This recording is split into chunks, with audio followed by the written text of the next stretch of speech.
there, I'm Christine Dunbar from speechmodification.com, and this is my Smart American Accent training.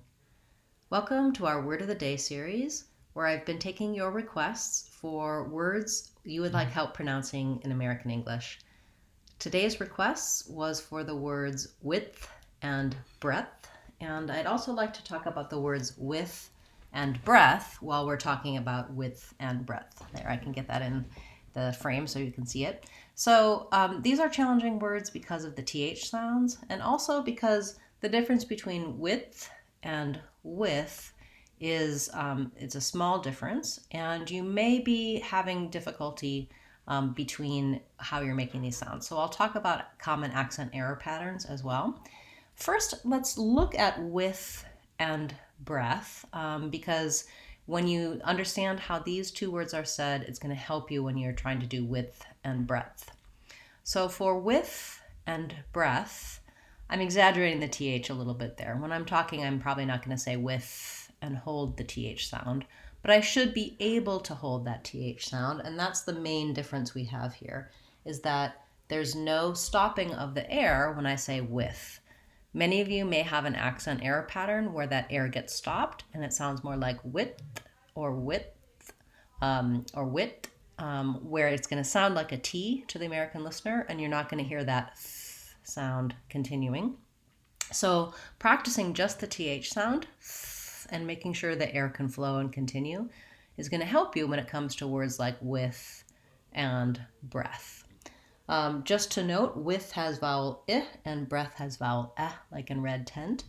So watch out for the vowel sounds as well. You don't want this one to have an E or an A sound. The spelling is a little confusing. So you might rewrite it like this. Breath, that might help you. And then with, watch out that you don't use the E tense vowel. You want the lax I vowel, with.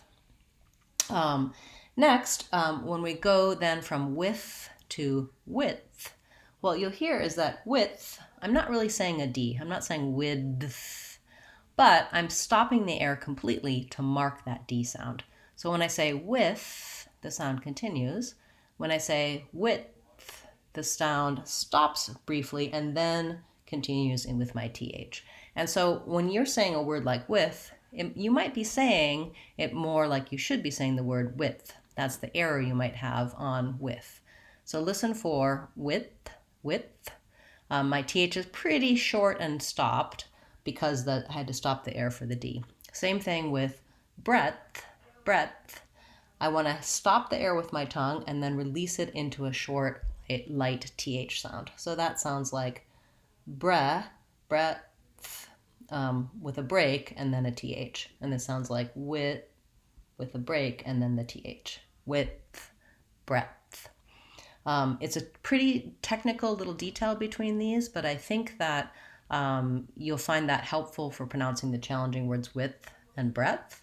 And while you're at it, you might as well practice with and breath, because those are common words that you need to use that have the TH sound as well. Let's try using them in some short phrases just to try to integrate this new pronunciation into our everyday speech. So the width of the shoe was narrow. I need to know the width and length of the shoe. The breadth of the topic was quite broad. I'm going to go with you, with a friend, with time. Breath, take a deep breath.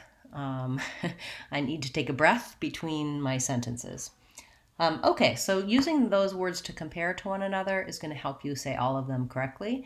And I feel like you can understand the difference here. And I just want to point out that the errors that you have on these may make it sound like these. So working on your TH sound in general, getting that flow for it, and then learning how to stop the air in a D-TH combination is the task that you face with pronouncing these words correctly.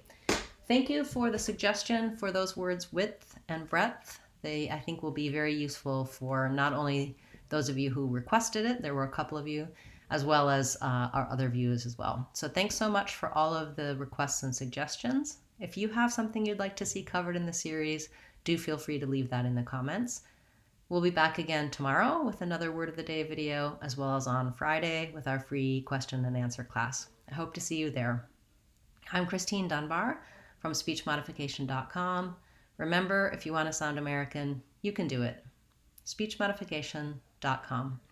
Bye, guys. See you tomorrow.